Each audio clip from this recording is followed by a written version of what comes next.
trading apps that I recommend. Number one is TradeZella. This is my favorite. Itong TradeZella is very essential for me to practice. So, ang ginagawa ko dito is nag-backtesting ako, guys. So here, like tinitingnan ko exactly kung ano yung mga nangyari dito specifically sa pair na to. So, pwede ko siyang i-adjust depende sa kung anong date ang gusto ko. Say, for example, I want to backtest ng December to December 7. So, I will be able to see what's gonna happen on these dates. And ngayon, pwede ko siyang i-train, pwede ko siyang balikan, pwede kong tignan kung ito kaya yung naging strategy ko on this specific day, magiging profitable kaya ako. So, sobrang happy ako dito kay TradeZella kasi dito nakikita ko rin, meron siyang mga analysis wherein may kita mo, saan ba ako nagkamali? Saan ba ako tumama? Saan ako nagkaroon ng mga losses? Bakit ako nasunog? Bakit ako na-FOMO doon? Bakit ako nagkaroon ng mga instances wherein, bakit ako nag-overtrade or nag-add ako ng mga lot size? Hindi ako nakapag-practice ng aking emotions sa trading. So, dapat i-exercise ko yung psychological ko when it comes to trading. So, sobrang importante sa akin itong TradeZella na to kasi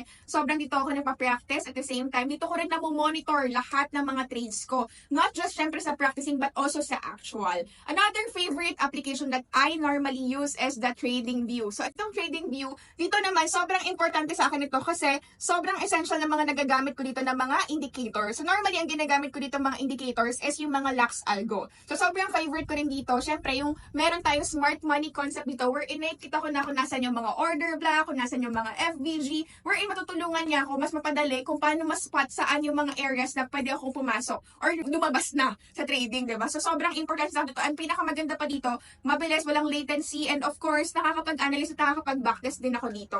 And another favorite of mine, of course, syempre, MT5. Hello! Sobrang importante yung MT5 kasi kahit nasaan ako, kahit pwede akong mag-trade. So, say for example, ito, this MT5 can be downloaded on your phone. So, if you have your phone, you have either iPhone, Android man yan, as long as you have App Store or Play Store, pwede mo i-download tong MT5 and pwede kang mag-trade using your phone anywhere, anytime. Diba? So, kung nasa bakasyon ka and nakita mo merong opportunity to buy, and then go, mag-buy ka, diba? So, ito yung sobrang favorite ko ng MT5. Though, syempre, since medyo maliit yung chart, medyo nahihirapan tayo mag-analyze. That's why sobrang importante rin sa akin na meron TradeZella and of course, TradingView. Another application that is my favorite, of course, syempre, yung broker natin, diba? Pinaka-favorite ko si XS kasi mababa yung spread niya. When you say mababa yung spread, mababa lang yung sinisingil nila sa mga trader. So sa akin, sobrang importante nun because it will allow you to, of course, earn more. Kasi kung mas malaki muna yung kita ng broker, then definitely mahihirapan tayo kumita doon. Kasi syempre, paano kung profit na tapos maniningil mo muna sila ng spread, then definitely mahirapan tayo makapag-scalping doon. So minsan kasi nag-i-scalp din tayo kapag meron tayong time, diba?